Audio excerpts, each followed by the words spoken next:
I mean, Baron would be nice if it came with the money. I've already spent a lot of money dyeing my hair to be a Scarlet Woman. Mayor is too much responsibility. I'm too much of a pacifist for Slayer. Ravenkeeper, birds scare me. Washerwoman, it's a lot of work. Oh,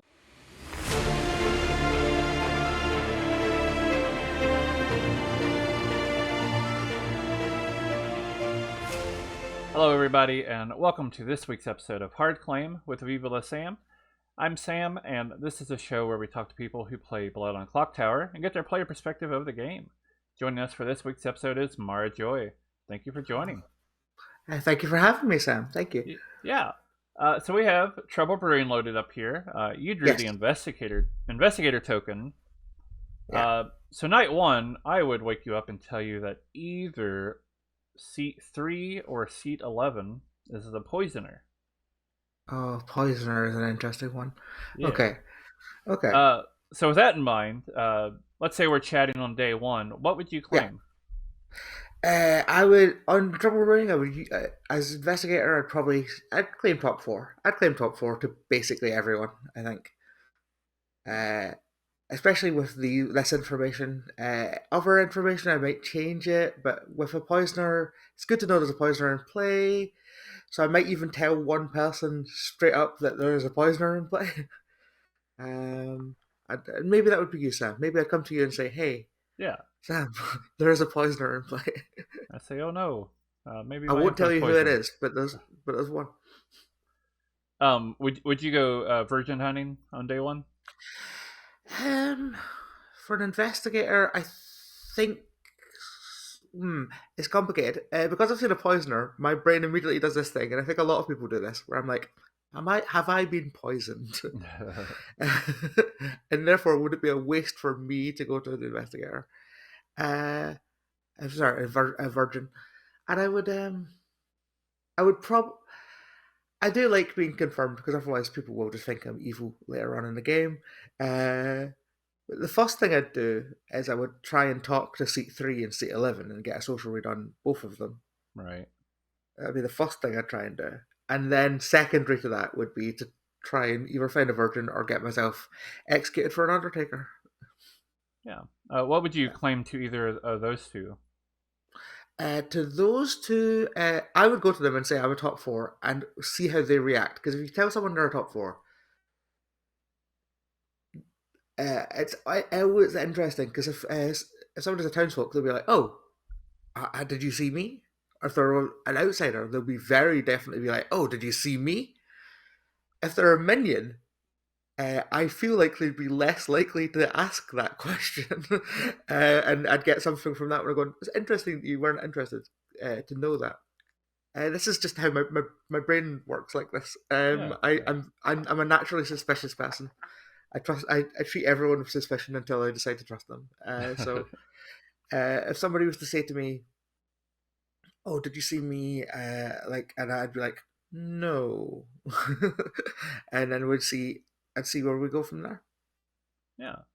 Yeah. You mentioned being doubtful of your information, and that's part of what I love about Trouble Brewing is Oh yeah. it pretty quickly teaches people, oh well, maybe my info is wrong, but then people tend to Yeah. kind of come back around eventually and figure out there's only so many ways to have misinformation. Exactly. That was a big, I think, aha moment for me at one point when I was like, well, we can't like all three or four of us have bad information. Yeah. It's very rare, and it'd be a very specific setup where everybody had bad information. Right. Like if somebody was pinging off a spy, somebody else was pinging off a recluse, somebody's drunk and somebody's poisoned. That's four Yeah. people. And then there's also some evil people lying. Mm-hmm. But usually that's not the case. Usually there's at most one person with bad information. Uh, I went through a period of getting poisoned a lot, so I got very worried about it. And then I've realized to not be worried about it because it doesn't really matter. You can also learn something from because if I learn I'm poisoned, then that knows then we know that somebody else isn't, and that's good. Right. Exactly. Yeah. So I don't even really mind.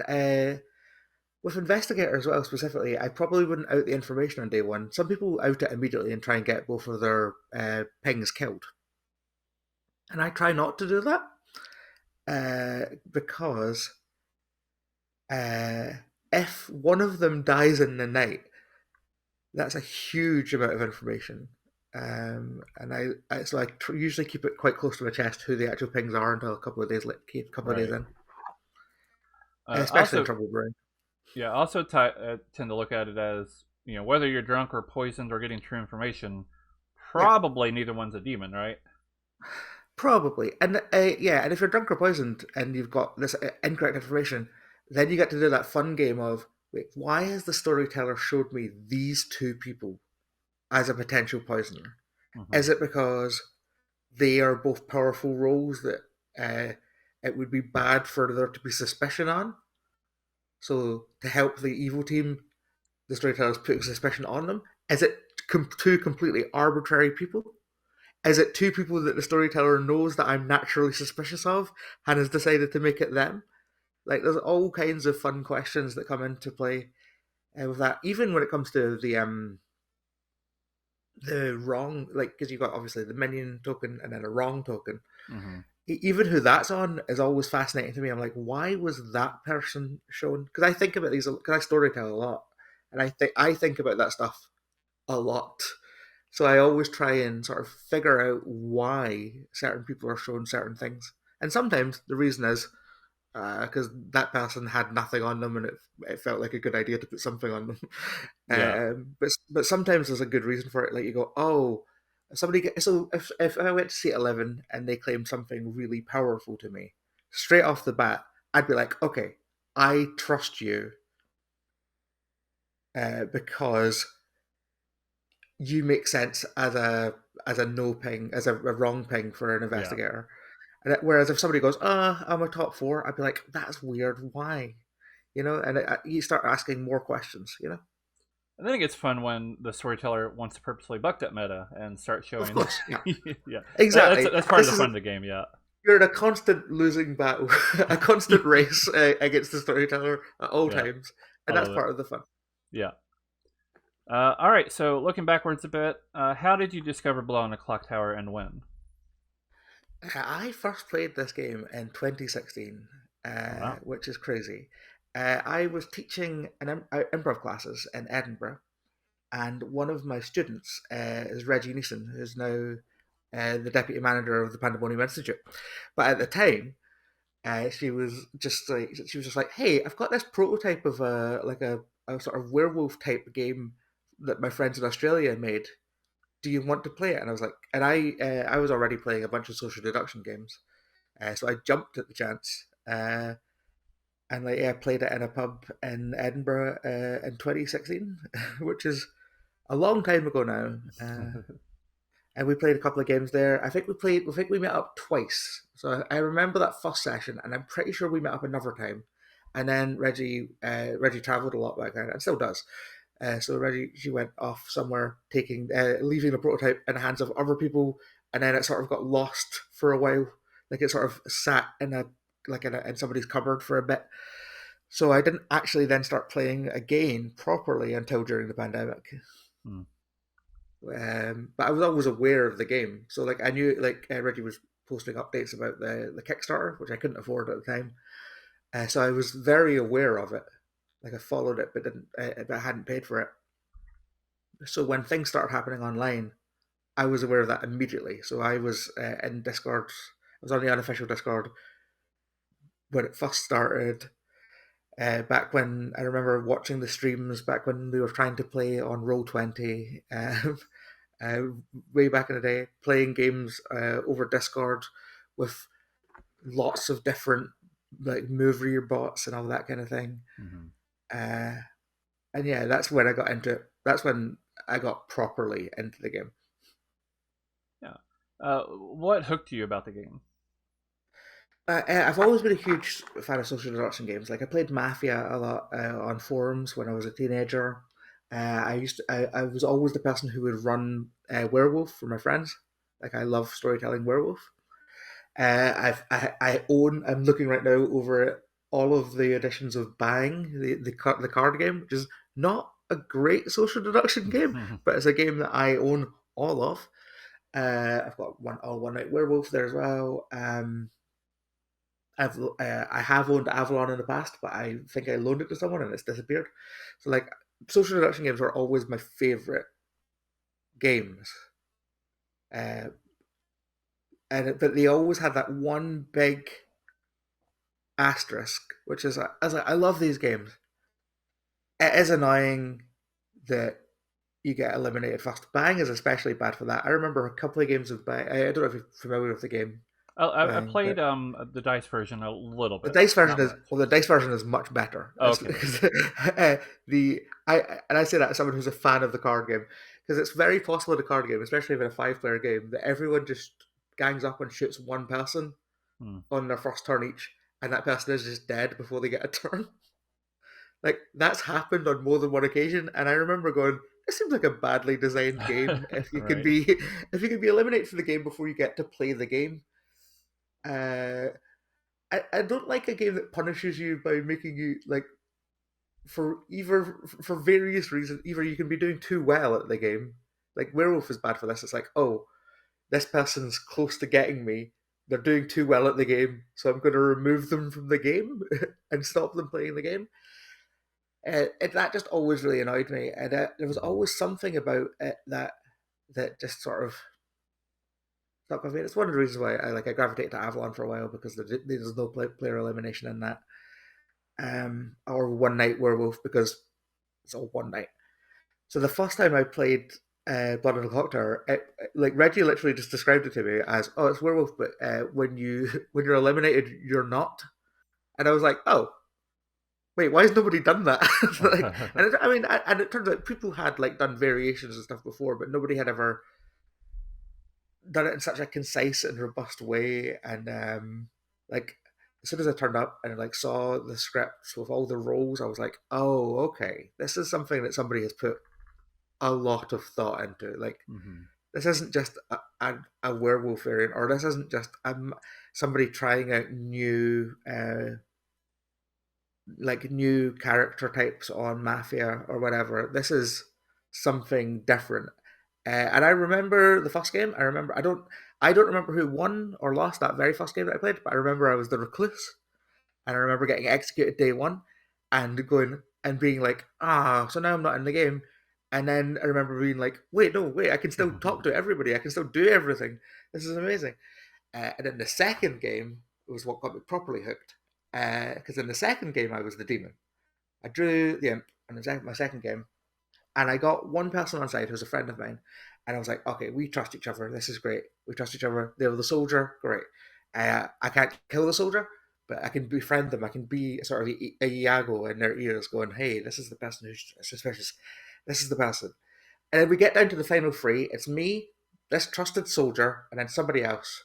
And I'm like, I've got this made because like this person's with me the whole time. And they're like, yeah, I trust you 100%. Although I do just want to do one thing first. Then he turned around and Slayer shot me and won the game. Because they Amazing. weren't the soldier, they were the Slayer from the beginning of the game. And I was so like, it was a beautiful moment of just like, oh, I thought I was playing you. You were playing. Okay, well done, well done. And I love that. and you chose to be a role that I couldn't kill, so that you could be a role that could kill, which is it became suddenly it was like all of the I have ADHD and pattern recognition is a big thing for me, and I started to see just infinite like possibilities of patterns just laid out ahead of me, and I was like, I get it. I get why this game works and why this game's special, and I've always just remembered that moment. Like whenever I run for new players, which is often, I try. I feel like I've succeeded when I see people have that moment of, but wait, they said they did this. I'm like, yeah, yeah, they were lying, and they go, oh, right, and it's just that's something that you can't really do if it's just a villager and a werewolf, you know. Yeah, I love that story. So how often do you get to play right now, both whether it's online or in person? In person, we play about once a week, maybe once every 2 weeks, sometimes twice a week, depending. We have semi-regular meetups, and then we meet up at people's houses. So it depends on whether people are hosting or not. And then online, I play regularly on a Discord server that Ken Cheng runs. I play regularly on stream with Noobs on the Goof Tower, with the Grimoire when I'm awake. And there's also a couple of other people who just like I play with RP Geeks. They stream monthly. I play with them. So I yeah, I play. There was a period where I wasn't playing as much as I wanted to, because like I was busy. I have I work in the evenings. I'm a comedian, so I work in evenings. So UK based groups, if they're doing stuff in the evening, so like Ken's Discord often does stuff in the evening, I can't do that. So what I took to doing is I'd come home from a gig, uh, stay up until like 2 in the morning my time, and then play with Americans. Like that's how I got involved with the Grim because they just always happened to be. I'd get home on a Monday, and they'd be streaming, and I would be watching the stream, and then Steve was like, "Do you want to play with us?" And I went, "Yeah, all right." um. So yeah, I play a couple of times a week now. Yeah, for sure. Great. Which is exactly I think is the right amount. Back in the dark days of the pandemic, I played too much. There was one day I played 22 hours in a row. Oof. Uh, just made myself very ill because I was desperately trying to focus on anything other than the world. Right. So I think I've got a healthier balance now. Yeah. Yeah, I know there's a point in me where my wife's like, I need you to like dial it back just a little bit. Yeah, exactly. And I think I think it's because it's such a because of the nature of the game, like it can take a lot out of you social battery wise. Hmm. And I think sometimes you don't realize it, especially if you're playing online, until later, where you go, "Oh, I was running on fumes for that last game, and I should have bowed out." Yeah. And I've got much better at knowing when that is now, I know when I and went just to, being like, oh, sorry, good. "Oh, yeah, I was gonna say, oh yeah, you were about to bring up a convention, and so was I. So you could bring up the convention first, and I'll tell my story." Yeah, I was gonna say at Final 3 Con, or at the time it's Clocktower Con in DC in 2023. And this is really true about any convention I go to. I have to like, I'll do some games, but then I need to take like long breaks in Yeah, between, just because it's because I tend to be somewhat introverted, so it's very same. socially exhausting. I just have to like sit for a while and decompress, Yeah, and then go back to it.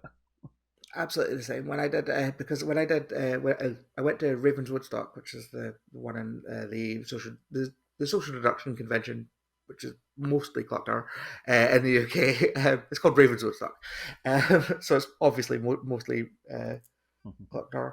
I had already done a couple of all day events through like things through No Rose Bard and through uh, uh, John Gracie and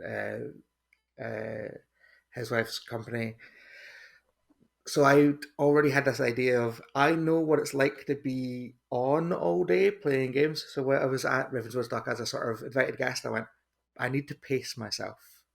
I can't be in constant game after game after game after game and also be like personable and like, hey, I'm the Hmm. person that you know.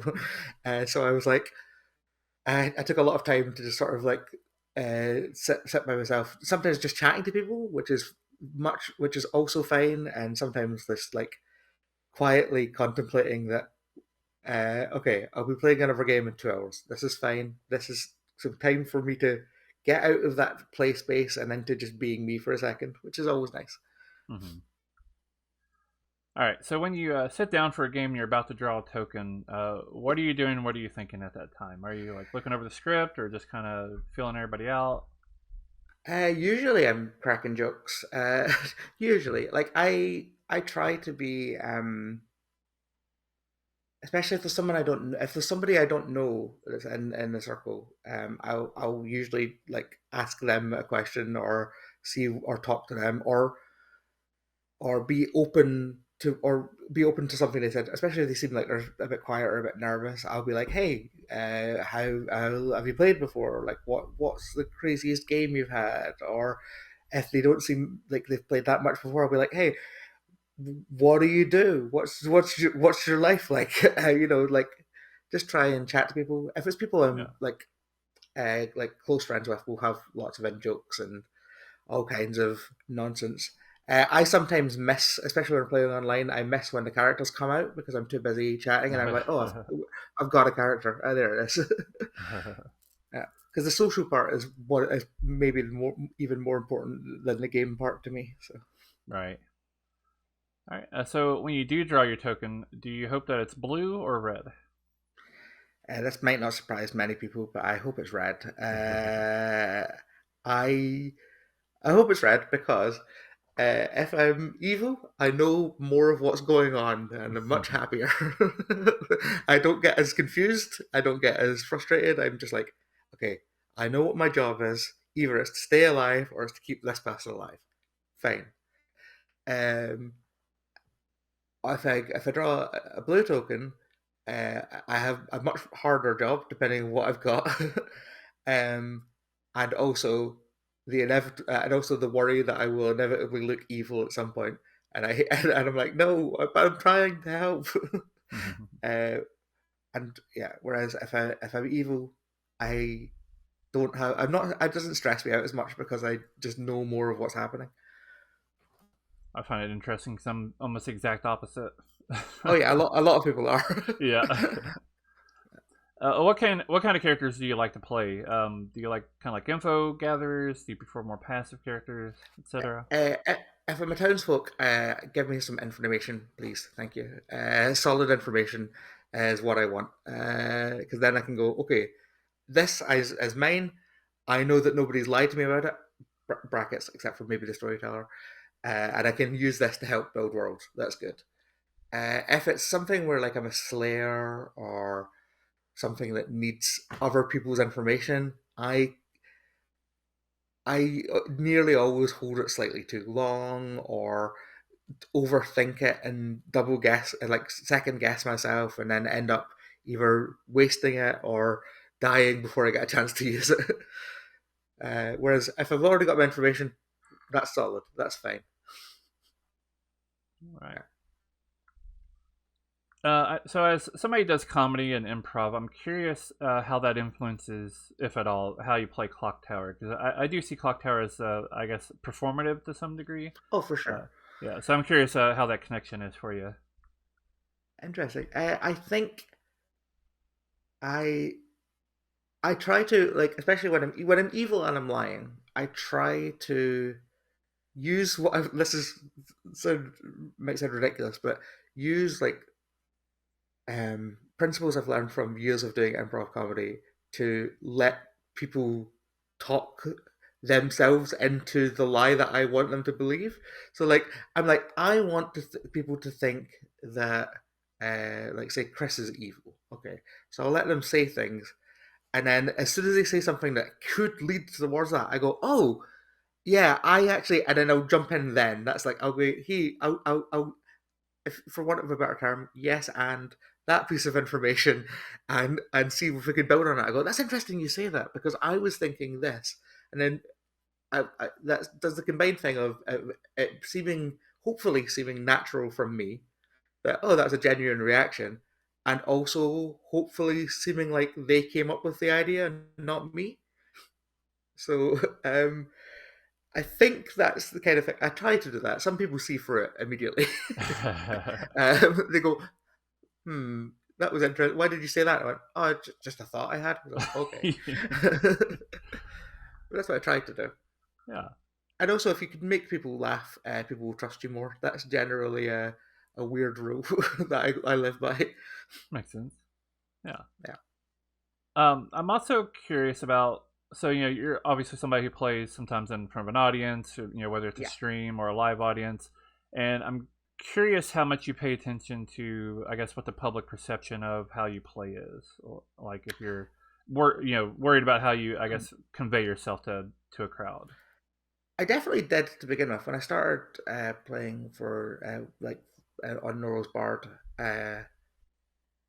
because I only knew like one of the people that we were playing with. Uh, it was simultaneously like I wanted to have a good make a good impression for the people I was playing with, but also I was aware that I also need to be entertaining. So there was if you watch back some of those early ones, I am I try and do bits that are not the kind of things that I would do, and it feels weird, and I make choices that I now definitely would never make.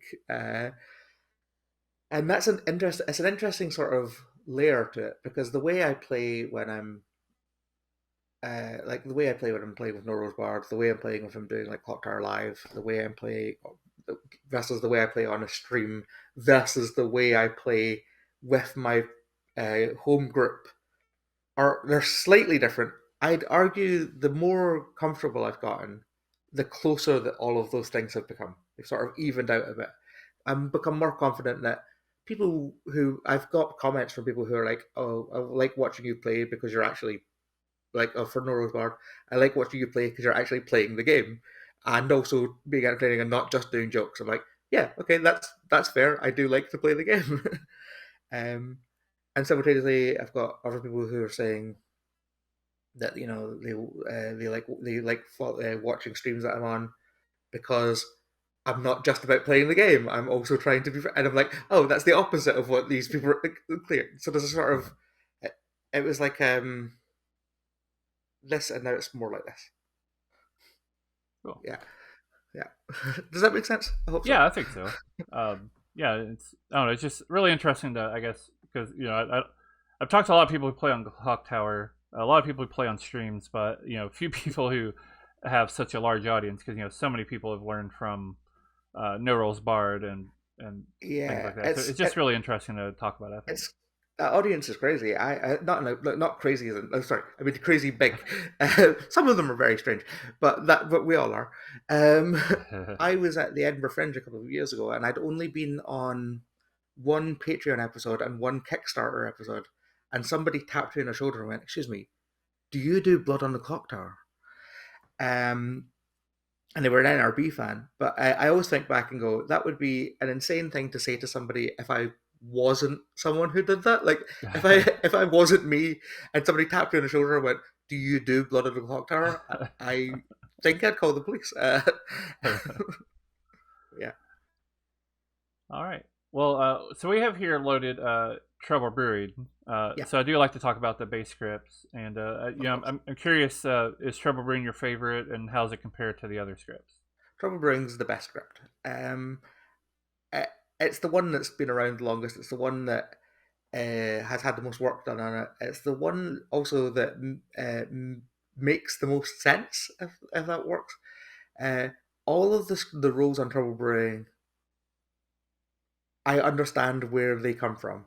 Like I've talked to Stephen about this. Um, like something like the washerwoman is such a fascinating role to me because it comes from such an obvious place of game design of like, oh, I want to make a character that forces you to talk to someone and trust them. There you go. Yeah. And then and then I've got this idea of outsiders. I want to introduce them. The librarian comes about it. Oh, well, if we've got one that finds outsiders and one that finds townsfolk, we've got to have one that finds minions. And then the way that Trouble Bridge is built is, to me, everything makes sense together in a way that, like, sometimes I look at Bad Moon Rising and I'm like, I understand most of these rules, but some of them feel, I don't know, there's something a bit sort of, the pattern isn't as complete for me for those. And it's the same with, with a lot of custom scripts, simply because the rules weren't created to work together. Right. People are sort of like hammering them in together, and people do an incredible job with that. But Trouble Brewing is the one that like that it's all. It seems like basically most of the first ideas were what was kept. And again, I've talked to Stephen and Reggie about this, and essentially, yeah, there's only a couple of things that were on Trouble Brewing and then were later moved. For the most part, it stayed pretty consistent for 10 years. and that's because it just works. Yeah, I know even something. I know Butler for some people is a character they don't like, but um, I think it was It, Stephen Medway talking about Butler. Butler is a character that you pick somebody and then you need to kind of go talk to them and get their yeah, kind of socially connect with them, and it also yeah. makes you want to watch voting and how voting's going. Exactly. It teaches. It's a lot of the roles on Trouble Brain are great for teaching you how to play the game, and Butler Mm-hmm. teaches you that voting is important, and it is. I went for a period of being obsessed with like watching vote patterns, uh, and then I had to just stop because it was hurting my brain. But I think it's so fascinating, and I didn't, and that was because things like the Butler make that so interesting because they disrupt it, and you're like, why is that person voting? Oh, they have to. Oh, they're not voting because they can't. Okay, yeah. Yeah. And I find that Uh, very interesting. I also like characters like Mayor, Soldier, and Hmm. Raven Keeper because Yep, they're characters that incentivize good players to lie and kind yep, of makes them inherently suspicious. I know in our early group, we had one particular. We learned never to trust soldier claims because one player would yeah. always bluff it as evil and get away with it, and we're just like, oh, we don't trust soldiers anymore.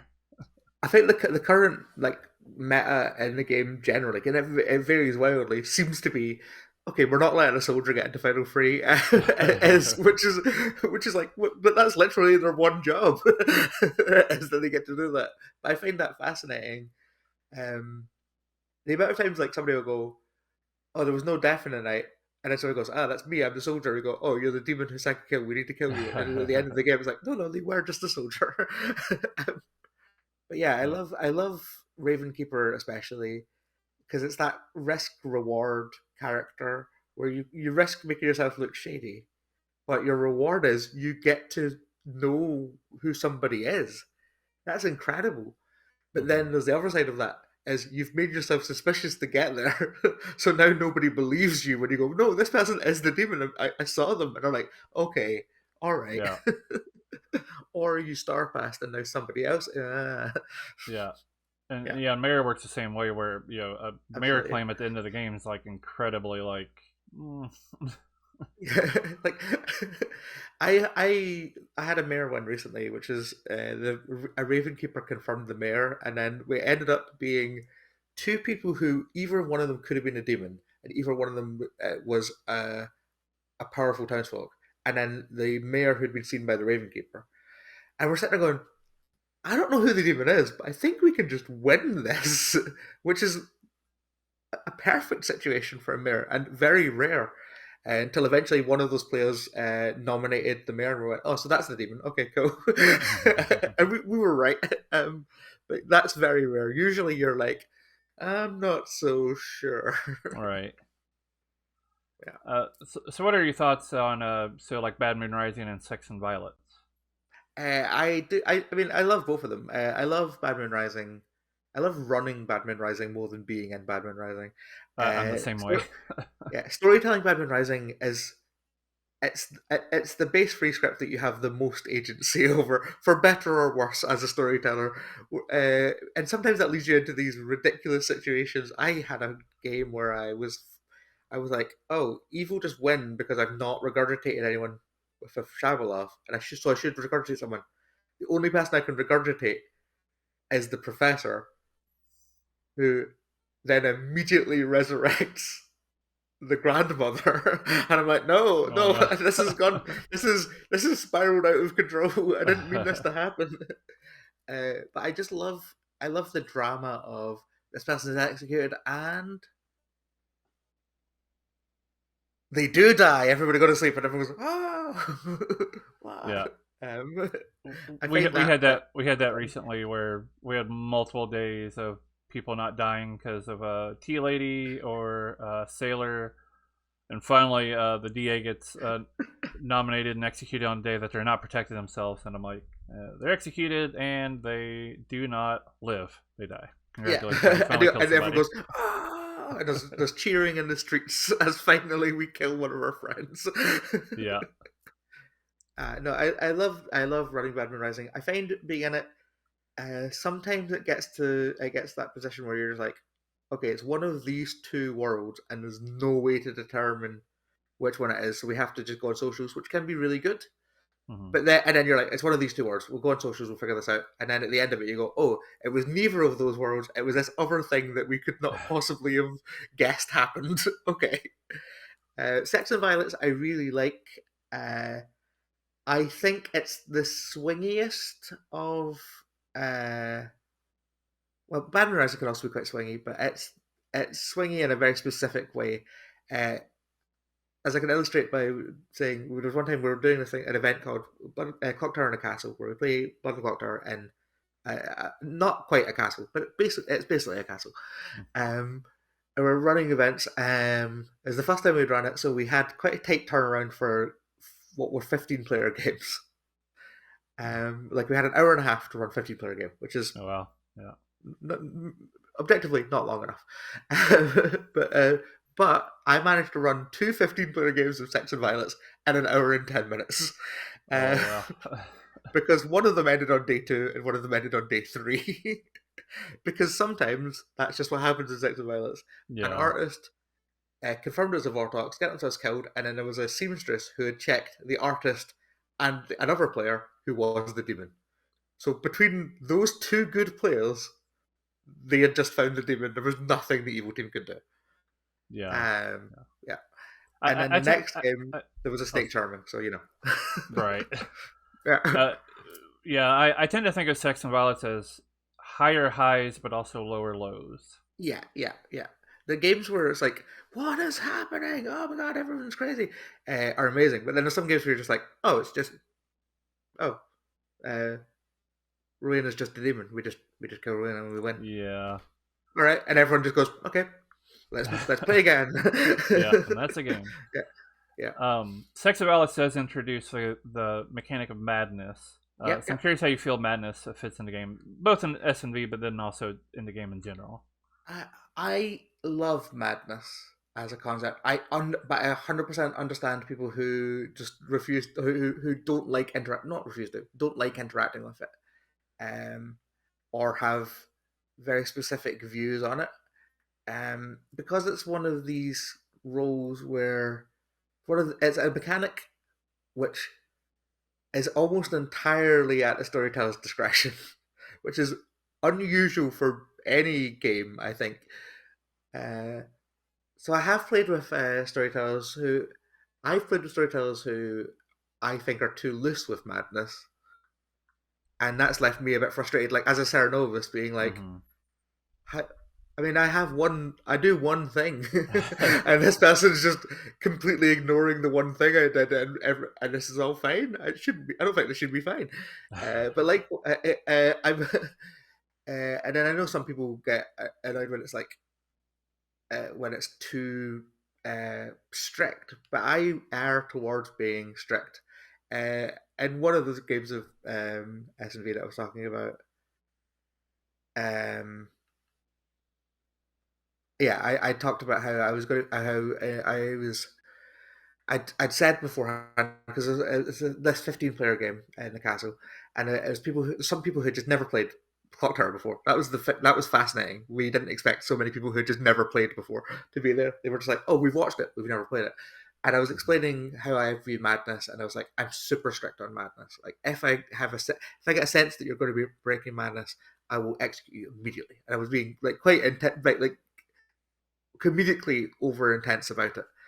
And Blair from NRB was the mutant in that game, and she was like, she got to a point where she was like, "Oh, we're going to execute someone who I think is good." So she's like, "Oh, I'm the mutant. Execute me. You said you're going to be really strict. Execute me." And I went, "Cool." So anyone else got any other nominations? She was like, "Oh my god, I can't believe you just did that." I was like, "What?" I love He's like, that. you had this big speech about how you're going to be so strict, and then the very first time I was like, "I'm not going to do it if you want me to do it." Which I think it becomes that fun cat and mouse thing of like how far can I push this? Because the storyteller doesn't want to confirm me, but also like I we lose out on the day, and I find it just adds such a rich thing, a rich sort of mechanic to the game that people can play with in lots of different ways, and I think that's great. Yeah. All right. I do have a section here I like to talk about what I kind of describe as divisive characters, characters Okay, that maybe yeah. not everybody agrees on more often Hmm. than others. The first one Yeah. is also from Sex and Violets. How do you feel about Snake Charmer? I love the Snake Charmer. I think the Snake Charmer is such a. I think the Snake Charmer is maybe the funniest role. Uh, like just on at a base level, this the first time a new player sees the Snake Charmer role, they're like, "What? What do you mean?" And I'm like, "Read it again. It's exactly what it says. You become the demon of evil. They become good." It's like, "Oh wow, that's really powerful." So I become the demon. That's really fun. It's like, yeah, but wait, what about the rest of the evil team? I'm like, well, yeah, exactly, right. That's the big trade off there. Oh yeah, because they're good. Yeah, and then a and then people are going, how, I love the recurring story, the recurring question of how is this a townsfolk? And you're like, because well, it's a really powerful townsfolk. Most of the time, when it goes off, the good team wins. um, you don't win. The snake charmer still wins, but that snake charmer is no longer you. But Right. then the ideal thing is you get to the final day and you're like, hey, I've snake charmed two of the three people in this final three. I know who the demon is. So it's like I love that risk reward thing as well. It's Hmm. so that's so fun. Yeah. I don't actively seek to become the demon, but if it happens, that'll be fine. I'll deal with it. I'll have fun. Yeah. All right. Next character. How do you feel about Poppy Grower? I love the poppy grower. I love the poppy grower so much. I love the poppy grower because I love any role that takes some. Because okay, so we've been playing Blood Clocktower for a while. We played it for a lot, especially like during lockdown. We played it a lot. We built up these things. And we had these set things, and then we started introducing some fun new experimental characters. Oh wow, wow! And some of them were like, oh, this does something weird and different. And then something like the Poppy Girl comes along and goes, you know this fundamental rule of the game. It's different now. And you're like, oh, okay, that's really interesting because the whole point of any social, most well, not any, most social deduction games is the informed minority. Hmm. So the idea that you're suddenly not that completely changes everything. It makes it much harder for the evil team, usually, uh, but it can just lead to some really fun games. I love that thing of when you're evil and you're talking to someone and you're pretty sure they're also evil, and you are pretty sure that they know that you're pretty sure that they're pretty sure that you're evil, but neither of you out it. It's especially funny. I'll do that on like games that then get recorded or streamed, and then I'll go back and watch them and go, God, if we just trusted our instincts and said, "Hey, I know that you're evil. I'm Yeah. also evil. Let's work together." Uh, it's and but also recently I've had a few games where we've all just found each other. Like I played a game. I can't remember where it was. I think it was on the Grim, and Milk was playing with us and somebody else, and we all just knew that we were the evil team. Like we just knew it. Like because we were all claiming similar things and going. Or I think I claimed something that was one of Milk's bluffs, and Milk's like, "Okay, so you're evil," and I went, "Yes." And it's like, "Okay, cool." This other person's also evil. And I was like, "All right, okay." Actually, wait, were you that other person? No. I'm trying to remember. No, it wasn't you. No. Okay. No. I was like, wait. But I know Uh, Milk's a very observant player, and yeah, it wouldn't surprise me that he would be the one to be like, "Oh yeah, you're on my team." and it's like, yeah, you're on my team, and because he'll take big risks as well. He'll go, "You're on my team," and if somebody goes, "Oh, I'm sorry, I'm not," he'll go, "Yeah, all right." Yeah, I thought I you love were. that. Fair enough. But yeah, so I love Fabio Grower for that. Yeah. How do you feel about Heretic? I used to really dislike the Heretic um, because I couldn't figure out the game of it. It seemed basically like when you play. I don't know if you've ever played Mario Party. Hmm. Yeah, you know how you get those extra Like the stars at the end bonus stars. that Yeah. just that mean that somebody who was coming like last is now just wins for no reason. Uh, sometimes it felt a bit like that. You're just like, oh, well, okay, I guess good wins. All right. Not nobody and the whole and everybody feels like nobody really earned it, including the heretic player. But then I've played in some games, which really changed my mind on it. I played in one game at Raven's Woodstock. This was it was like the game started at like after midnight.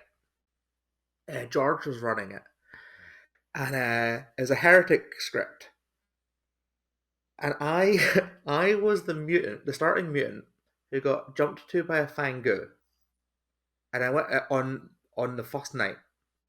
So I went up to the Fangu. I went up to the now dead Fangu. I was like, oh, who else is on my team? Who else is on the team? And he's like, I don't know. Because I was the starting snake charmer, so I don't know who's on my team. And I was like, okay, okay. And there was some fun moments in that game where like everybody, the entire good team would leave the room and then sort of come back and be like, okay. And I was like, okay, what's and it became this thing, and then a bone collector was in the game, and they were like, oh, if they bone collect the philosopher, and then the philosopher becomes the heretic, then that cancels out the heretic that's in play, and then I can't win the game by just killing myself in the night. So then, and I was pretty sure that was the plan, but I wasn't 100% sure. And people were being very. There was a lot of like, you can't possibly trust the wine in front of me, kind of thing. But I was like, well, why would Right. I think they're pretty sure I'm the demon? Why aren't they just executing me? It feels like it's a heretic game. But then I'm like, but if this philosopher thing happens, then I would lose, and it would be awful. So then the next day, I woke up, and it's like the bone collector's like, oh yeah, I bone collected the philosopher, and the philosopher's going, yeah, and I went dreamer and did this, and I was like, oh, amazing, and everyone's like, no, and I went, cool, now I know what's happening. So that was a very fun, very stupid game. But then I played the Banshee release script, um, that like the script that was that accompanied the Banshee release, and it's a Yeah. heretic script, Hmm. and I think that's just an incredibly well put together script. I feel the same way about it. Yeah, because I traditionally was like, oh, heretic script, whereas this I was like, oh, I understand the game of this. I played a really fun game of that the week it came out on with Nashville storytelling. And there's this game, and there's this one person who got killed early on, and they were a bit like, "Oh, I didn't get to use my power." Oh, and they were a bit sort of like downhearted throughout the game, and a bit sort of like, "Oh, whatever." Oh, okay. And then there's a point where a plague doctor died, and then this person started getting very like was much more like, "Oh, okay, we need to get more involved." I went, and I went to the rest of the evil team, and I went, I think they've become the heretic because they weren't. Become much more involved in the game suddenly, and that turned out that is what happened, and it was just really. Amazing. It's just it made a genuine fun like puzzle, which the heretic often isn't. It's just it sometimes feels like a crapshoot that only the heretic knows for sure. Yeah. I like that. Definitely need, like most of these characters, it really needs a good script to be Yeah, built yeah. around it. Yeah. All right. Next character. How do you feel about Atheist? Atheist. Okay. Um, I understand why atheist exists. I get it. I understand at some point somebody joked what would happen if you didn't put a demon in the bag, and then they did it. I get that. I have been in very few atheist games that I have that 100% of the people have 100% enjoyed. Um, and that's not anyone's fault. A lot of the atheist games I've been in have been games that are built for content, and that feels weird. We had a game for NRB recently, which is an atheist game, and Tilly drew the atheist token, and Tilly came out as the atheist, and it was this weird thing where everybody in the game, everybody like, because we all know Tilly, we're like, no, Tilly's definitely not lying. If it was anyone else in the circle, I could believe that they were lying. But she's definitely not lying because she just wouldn't lie about this. You know when you have that someone who are like, you know the kind of thing that they would lie about. You're like, this is not a thing they would lie about. So it was just solved immediately, and it's just like, oh, okay. And I've had I've had a couple of games which have felt a bit like these were when Atheist was first released, and I was playing in sort of like various different servers. So none of the servers that I'm regularly in, so I'm not naming and shaming any specific storytellers. Uh, but the first couple of Atheist games I was in, the first Atheist game I was in was actually before the Atheist was released. And it was an amnesiac ability that was the Atheist, and that was really annoying. Of course, yeah, Because we'd all heard of the Atheist. Blah blah blah. yeah, Yeah, but a lot of these games and a lot of the things you'll see on like the Blood and Clocktower Reddit, I think have the same problem, which is a lot of storytellers I think run Atheist in a way that are like, oh, this will be fun for me, yeah, and you're like, okay, but there's 12 other people playing the game. Is it fun for them? Uh, I've watched Patters run a bunch of Atheist games, and those look like a lot of fun. And I've been in a couple of runs that Ben Burns has run that have been a lot of fun. So I think if you go into it with the right mindset and the right people, it can be really fun. hmm But I think I've been burned by a couple of experiences, and I feel like a lot of people have, where it's just yeah. like, well, this just wasn't fun for anybody, or it was fun for these two people, and Yeah, everyone else was just sort of there. it's a tricky one for sure. Yeah. Yeah, All right, a final character for this segment. How do you feel about Legion? I was thinking about this the other day. I think I've only been into actual Legion games ever. One where I was Legion and one where I was good. I've been on a lot of Legion scripts where I've assumed it was Legion for a long time. Uh, and that's great. I think the most powerful thing about Legion, and this is the same for a lot of evil characters, is the fear that it puts in players just by being on the script. I think the best Legion games I've been in are games that turn out to not be a Legion game at all. hmm um, where you're just like, this really feels like a Legion game, guys. And then you die on night three and you're like, oh, it's not a Legion game. Interesting. Okay. I had a very bad experience with a Legion script early on, actually, where I was so sure it was a Legion game that I feel really bad about this still. Mistake. There's a player who died on day one, on night one, and for the rest of the game, I was just like, "Well, you're just evil."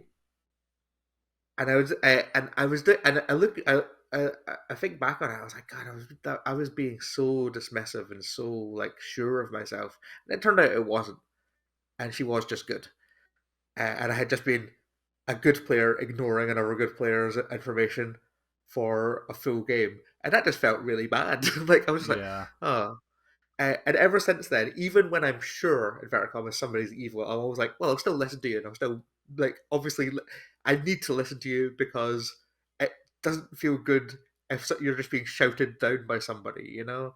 yeah, Um, and I feel like Legion does sometimes do that more than other roles, where you get sort of, or certainly the people I've played with, and myself especially, get too caught up in the paranoia of it, and to the detriment of it being fun. That's certainly true. In the game where I was evil as Legion, I really hated it. We won, but I didn't feel good about it at all. hmm Like I was just like, yeah, we won, but at what cost? The four people who were good had a terrible time, um, and that didn't feel great. yeah. Much like Atheist, it definitely needs good storytelling, I think, to help with Yeah, it. And you also and do then need a group. And of course, this is goes outside of Legion, but even if somebody's totally out at evil, one, it's good to talk to them just because absolutely, you played a game with your friends or maybe people you don't know, but everybody's there for fun. But exactly.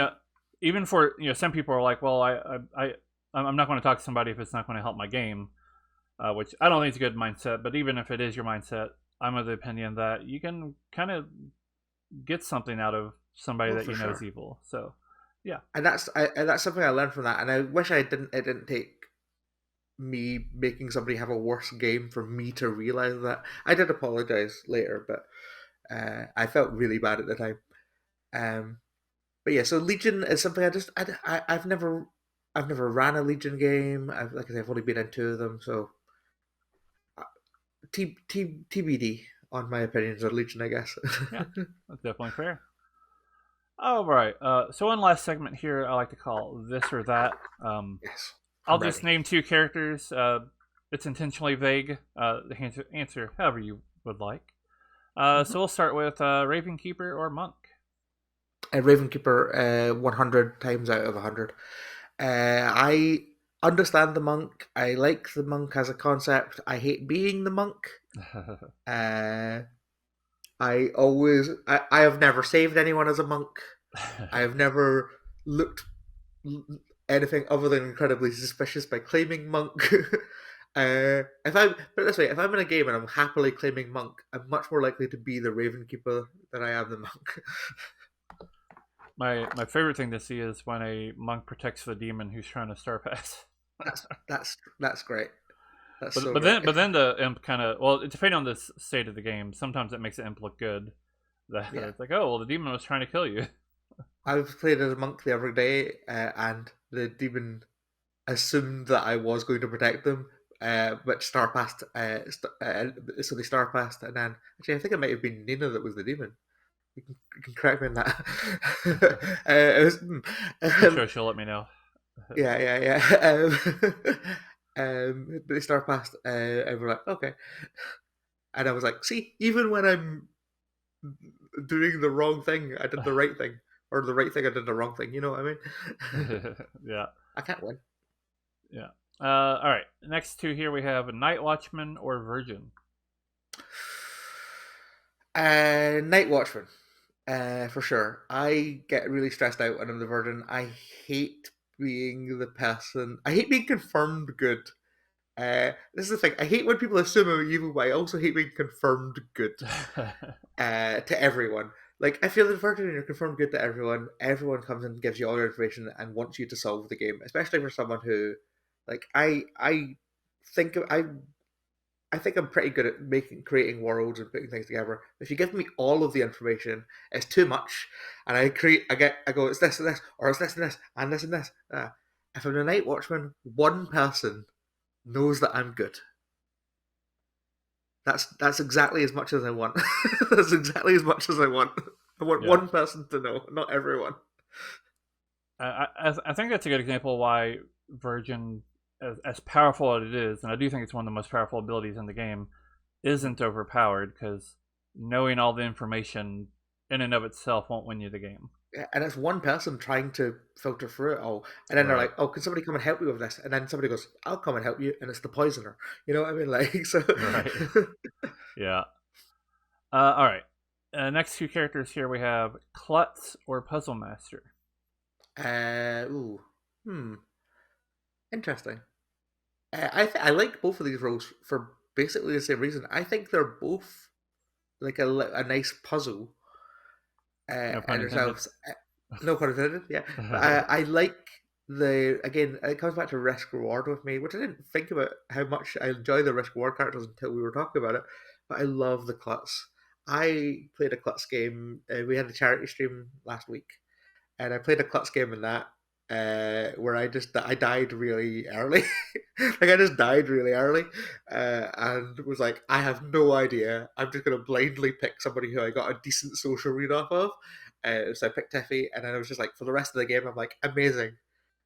I now just 100% believe this person, and for the rest of the game, everyone's going, but what if that was all just a bluff? And I'm like, hey, it might have been. You don't know. Right. But I knew. Whereas Puzzle Master, I love Puzzle Master being. I love it being somebody else's responsibility. Like I'll help, but if somebody else's choice to make the actual final guess, that's I like that. Yeah. All right. How about Butler or Lunatic? Butler, because it's the best role in the game. No, but I do love a Butler. I think Butler is so underrated. Uh, my my view on Lunatic has always been so skewed by the first Lunatic game I ever played. It was the second ever game of Batman Rising I played. It was on. It was a matron game, so there's a matron in play, and I drew the demon token, and I didn't get to talk to my minion until towards the end of day three, Uh, so I was so sure I was the demon until towards the end of day three, and then I just had to walk back everything for the rest of it. And it's like, whereas I think the way the meta has developed with the lunatic is it's kind of become some people use it like a powerful townsfolk now. Hmm. It's like, oh, I picked this person, then the demon didn't follow my kill, so that person's evil. We should kill that person. Or I was given these two people as my minions. One of them is probably a minion. We should. I'm basically an investigator. We should kill these two. And I think that's basically that's a lot. Definitely how it works a lot online. I think it works a lot better in person. Yeah. Lunatic, especially if you run things quite like run quite a sort of tight, run quite tight days in person, which I do. Because I always think it's more fun if it's like, hey, you can talk to whoever you want, but there are other people who will hear you. Yeah. um, whereas uh, I think the butler has just always been so funny to me. Like it's so just such an interesting idea that it's just like, oh, I would love to vote on this. I'm so sorry, I can't. The best thing is when you nominate somebody, you're like, I'm pretty sure they're evil, and then the vote comes around to you, and you're like, okay, Right. I'm powerless here. I'm sorry. And then you find out you've been battling the minion the entire time, and the person you've been trying to kill is the demon. Like that's just good clock tower. Yeah. All right. Next two we have Scarlet Woman or Sarah Novus. Oh, I think Scarlet Woman is a better character overall. Like I think it's such a perfect character. It makes so much sense. It's so good. It's I if you're in a beginner's uh, trouble brewing with me, I will almost always put a Scarlet Woman in the bag. Yeah. Same. It's such a catch-all, chef's kiss. Again, no pun intended. Uh, character. However, if you're asking which one I'd prefer to play, it's the Serenovus. 100%. I love playing the Serenovus. I love my favorite thing about Serenovus is night one, arbitrarily picking Hmm. somebody as a completely arbitrary character. Like I just go, I don't know. This person as this. Why? Who knows? Maybe they are that. That'll be fun. And then the next day go out. Okay, maybe that person will be something else, or maybe somebody else will be the same thing. I occasionally feel I've occasionally felt obligated to lock somebody in as a character, and I don't like doing it. I don't think it's the best use of the Serenovus's power. I think it depends on who you're. If you know the person well enough to know it won't actively ruin their game, then fine. If you don't, I try not to do it. But generally speaking, the chaos that it causes, I also think it's not that powerful a minion because it's very trackable. Like Yeah. once you get to like day five, you're like, okay, so who was mad day one, who was mad day two, who's mad day three? Okay, we know all of this. But Then in the suddenly early there's a game, new it's double just so much claim, and fun. you're like, okay. Okay, yeah, okay, sure, Yeah, sure, I get sure thing. that. It is a lot of Yeah. fun though. But it's exactly. It's just for pure fun factor. It's just fun going of somebody, especially if they go in tonight. Like somebody's executed and somebody goes, "Oh, I've just realized something. I'll talk about it tomorrow." And then you go, "No, you won't. You absolutely will not. I'm going to Right. make you mad at something else tomorrow." Yeah. I One of my favorite things to see is somebody get executed, and then you make them mad as a mutant. So then they come up the next day. It's like, yeah, I was just a mutant. Don't worry about it, guys. All right. Next couple of characters here we have Spy or Devil's Advocate. Spy. I didn't even have to think about that. Devil's Advocate. I always get the rhythm wrong. Hmm. Every time I've been in the Devil's Advocate, the demon has been executed on a day that I have been protected. Just like almost every time, I'm just like, ah. If I was one day off. Yeah, Whereas the spy, again, I said earlier, the reason I like being evil is because I like knowing what's going on, and the spy is the character that most knows what's going on. that makes sense. I'm a Yeah. big fan. of walking up to somebody and going, "What are you?" and then them giving me three things that I know are a lie, and then me going, "Okay, I think you're this one of those three things. I'm pretty sure. I think I've got a read on you. I think you've got a good tell. I think."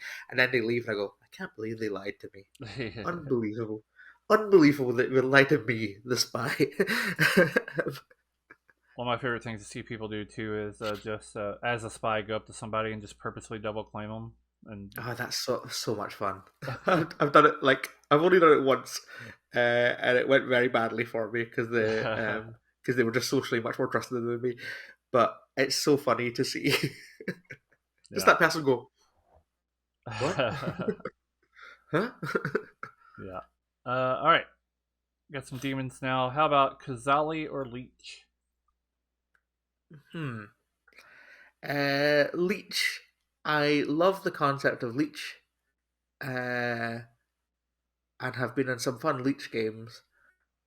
But as the Leech, I think the best Leech game I was ever in was a game where I got to final three, me, my host, and a minion, and the host nominated me because they didn't know it was a Leech game. That was a perfect Leech game, and I was so pleased. That is not usually how Leech games go. Usually, if you're the Leech, you end up being a confirmed Leech in a final two with two people who it's a coin flip. And I don't think that doesn't feel fun for me as a demon to be like, well, we've got a 50-50 chance. Because I'm like, oh, okay.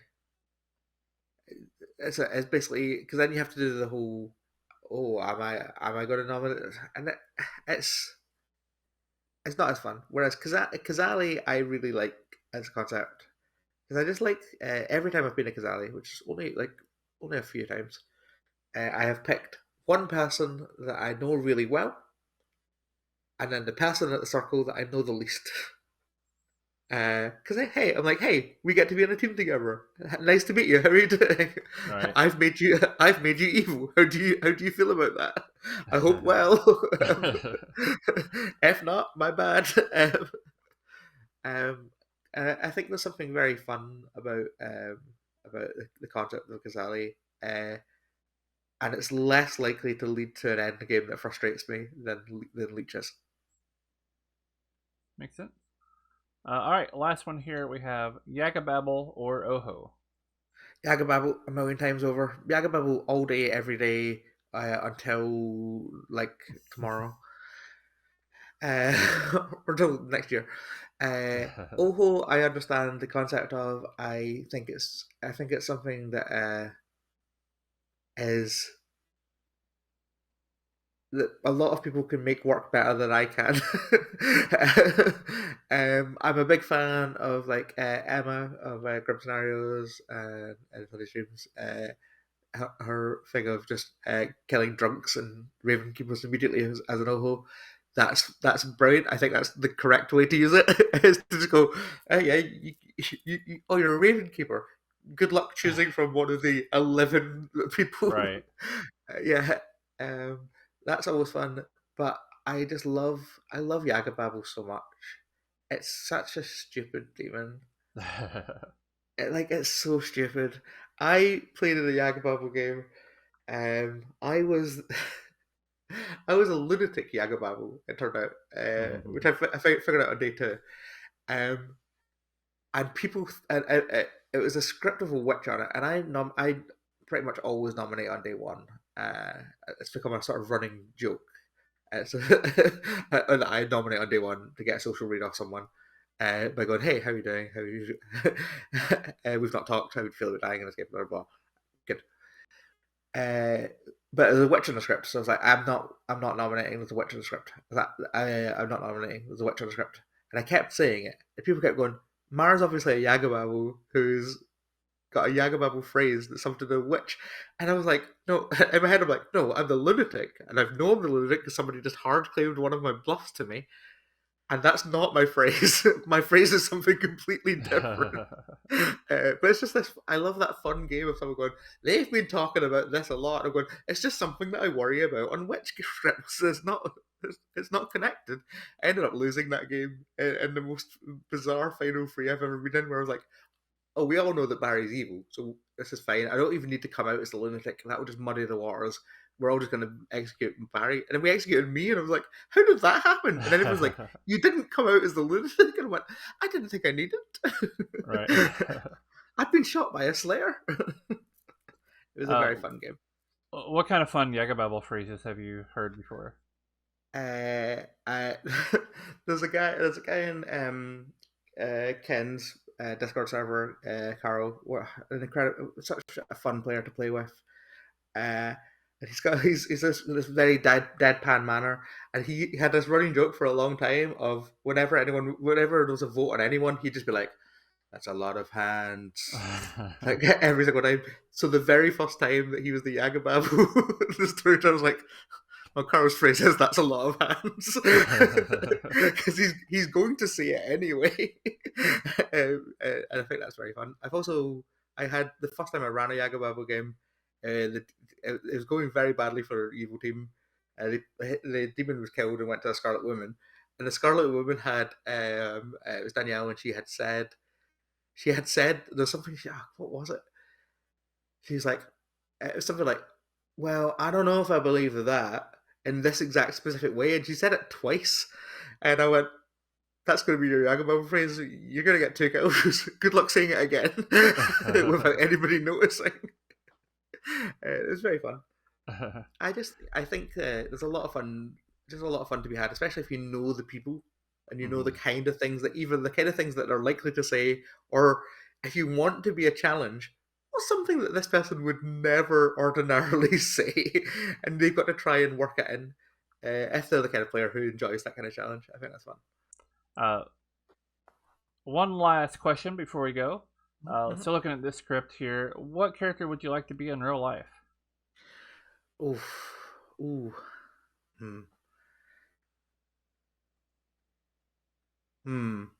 I mean, Baron would be nice if it came with the money. I've already spent a lot of money dyeing my hair to be a Scarlet Woman. Mayor is too much responsibility. I'm too much of a pacifist for Slayer. Ravenkeeper, birds scare me. Washerwoman, it's a lot of work. Oh, librarian, for sure, librarian. What's really interesting is I used to read a lot. I barely read it at all now. But I love when people are passionate about books. So I'd love to be a librarian who didn't read that much, but just got to listen to other people be passionate about books. That seems fun. Yeah. Or fortune teller, because it's a bit witchy, and that'd be nice. There you go. All right. Well, before we go, is there anything you'd like to plug?